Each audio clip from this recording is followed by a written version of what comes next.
Powell's message is clear. Whatever we do, someone pays. With inflation still high and jobs cooling, the Fed is just guessing. But we believe there's a better way forward. It's time to #end the Fed. Let interest rates be determined by real supply and demand.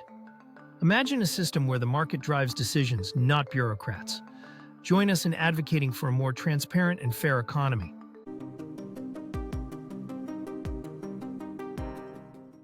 So the next subject, which is going to be a controversial one here, okay, because you and I actually think the polar opposites on this one, Great. believe it or not. All right. Jerome Powell last week basically said, or 2 weeks ago, said kind of no matter what I do, there's going to be risks. And, you have the belief, I'm reading what you said here, that the Fed doesn't know what it's doing, and you would potentially like to see the end of the Fed. I'm going to just let you expound upon that, and then I'll share my quite contrarian view, because I think your view is sort of consensus. I don't mean that as an insult, but I think I hear much more of that than what I'm about to say. Yeah. So, and you may be right on this, and I don't mind you saying I have a consensus view. It's really interesting. A lot of times people say, "Oh, Gary, you're a contrarian," and I say, "No, I'm not. I'm just somebody who looks for the truth, right? A path of truth." And one of the things I point out is most of the time, everybody isn't stupid and wrong. You look for the individual situations where the consensus view is stupid and wrong, and that's your opportunity to make money. But most stocks are fairly valued. Most consensus understandings of the economy are going to be correct. Most people aren't dumb and wrong all the time.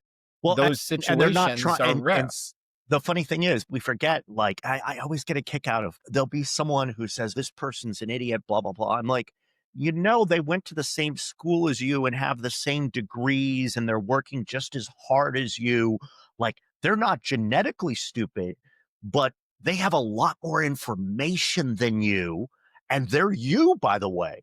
So did you ever wonder if you were in their seat? Maybe you'd have, it's just this, like, it's very easy. It's like watching football and be like, oh, I would have totally thrown it to the guy, the guy out on the left flank, if I was playing quarterback. Yeah, well, you know what? You also didn't have a 385-pound defensive tackle about to pancake you. So, but anyways, go ahead. Yeah. And no, it's interesting. A couple weeks ago, I put out this really long 30-page macro update, and I hadn't written anything lengthy on macro for a year. And somebody said to me, why are you doing this now? And I said, because now I disagree with conventional wisdom. For the last year, I've thought people largely had it right. And I wrote so many times, people think the Fed is going to do X, Y, and Z. And I'm like, yeah, I agree with consensus. I think that's what's going to happen. And it's not my job to disagree with everyone all the time. It's my job to figure out what's going to happen. And sometimes I'll agree with everyone and sometimes I won't. So I'm not the least bit insulted that you think I've got a consensus view on this. At any rate, last week, Fed Chair Jerome Powell was speaking in Rhode Island, and his message, which I agree with, is that there's no risk-free path for the U.S. economy in the near future. Powell thinks any decision he makes will have a downside in another area. I agree with that as well. What we have is inflation that is uncomfortably high and a balanced job market, but it's cooling. But people are very focused on the fact that we've had a decrease in the number of people who are newly employed. Okay, fair enough, but that means the employment situation, the number of people with jobs is growing. And the other thing is, normally that would lead to lower wages, but it hasn't in this situation. And the reason for that is we've had repatriations, right? So for all the people who said, hey, if we send people home, you're going to have problems in the job market. No, we actually have a balanced job market right now. But in the meantime, by admitting that no policy choice is without hazard, Powell's describing the Fed's lack of confidence in its chosen path. 2 meetings ago, he flat out said in front of, in his press conference, he said, yeah, we don't have a lot of confidence in our projections. And I agree with him. They don't and they shouldn't. Here's where we are right now. We've got inflation that's too high. And so typically, when you have inflation that's too high, the Federal Reserve, in response to that, would raise the Fed funds rate. The problem and the reason Powell doesn't want to do this is because if they raise the Fed funds rate, it's going to cool the labor market more. And they're worried that with a smaller and smaller number of people getting new jobs every month, that they'll unbalance the labor market. And they're more worried about a recession than they're worried about inflation. In my opinion, President Trump has been right in his criticism of Powell, although I disagree with the president on the correct course of action. He said Powell he's called him, I think, too late, Jerome Powell. He's right. The Fed was far too late to raise the Fed funds rate when inflation was an obvious problem. Better yet, with all the PhD level economists they had in the building, how come nobody could figure out that Congress spraying trillions of dollars of free money into the economy would lead to inflation? He was late. I disagree with President Trump that the right response here is to lower the Fed funds rate. I think it's just going to lead to more inflation. And what the president wants is he wants lowered borrowing costs to juice the economy. And in fairness, every president wants that, whether you're Team Red or Team Blue. Your president wants a low Fed funds rate and a hot economy. That's what they all want.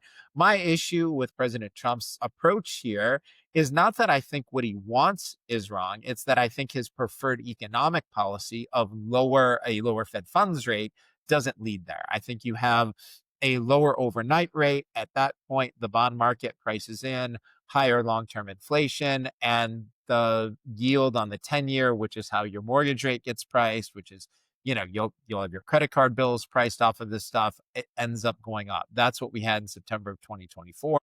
So I think that's what we see there.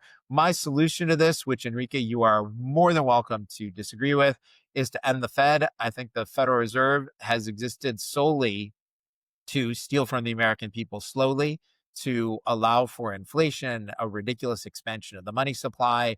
And your money is being stolen from you slowly, and people just don't notice. We've all been conditioned to view inflation as the normal course of events.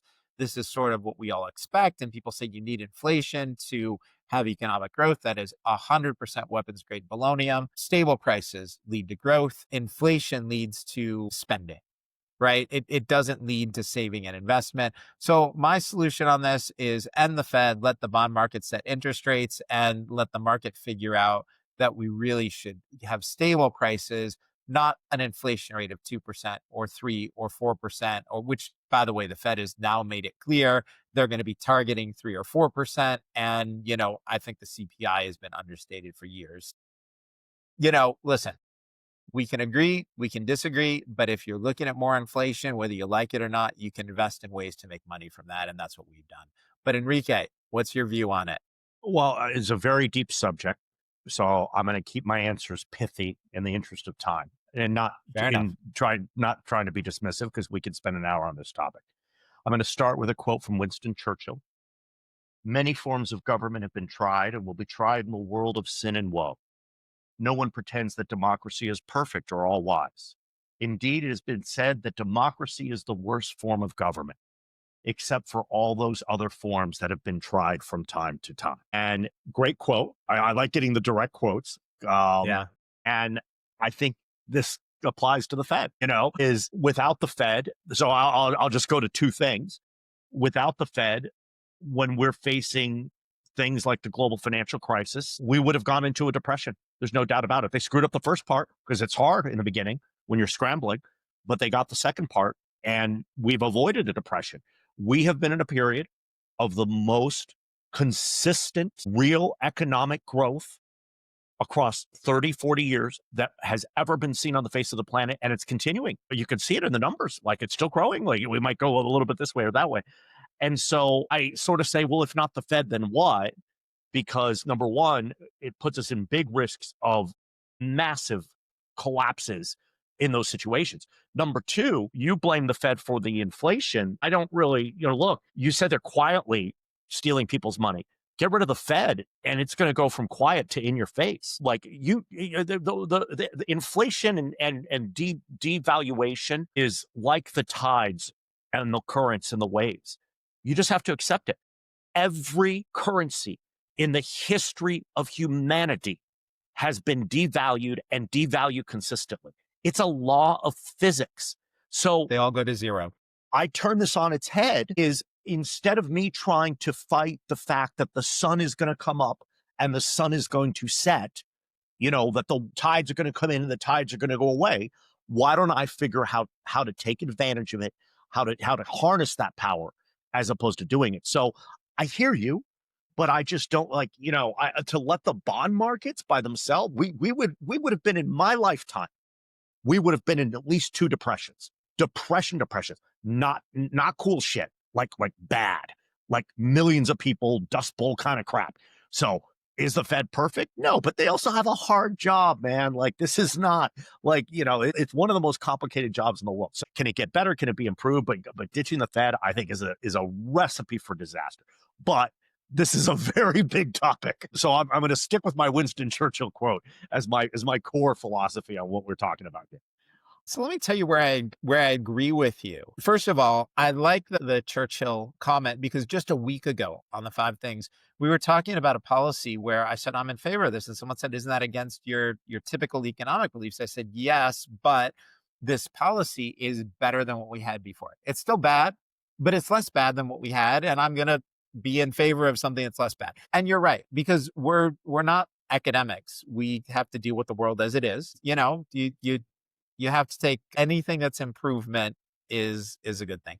I also agree with you that the Fed doesn't create inflation. It's actually overspending out of Congress and expansion of the money supply that creates it. I also was being a little pithy and shortcutting it. Congress is the source in overspending, and that's a bipartisan problem, but the Fed enables it.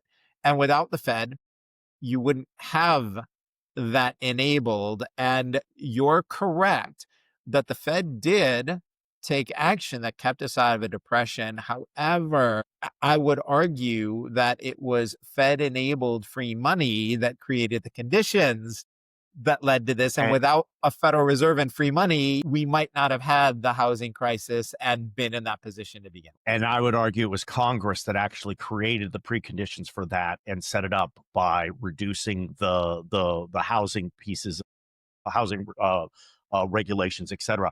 I actually look at it differently. I think the Fed is managing the crazies and doing their best job to contain them. And without them, we would plunge into chaos, because one thing that will never happen, spending's never going down, ever. I've been alive on this planet for 53 years, and it's not gone down once. I mean, we can argue a couple of years that are in the clear. It's never going down, and it's going to accelerate. I'm telling you this right now. I'm 100% confident that government spending increases will accelerate from here. Just like every economy and currency in the history of humanity. We're not different, Yeah, that's another place where I agree with you. Yeah, just we got to deal with it. Like, it's like, again, it's like arguing against the tides. It's fruitless.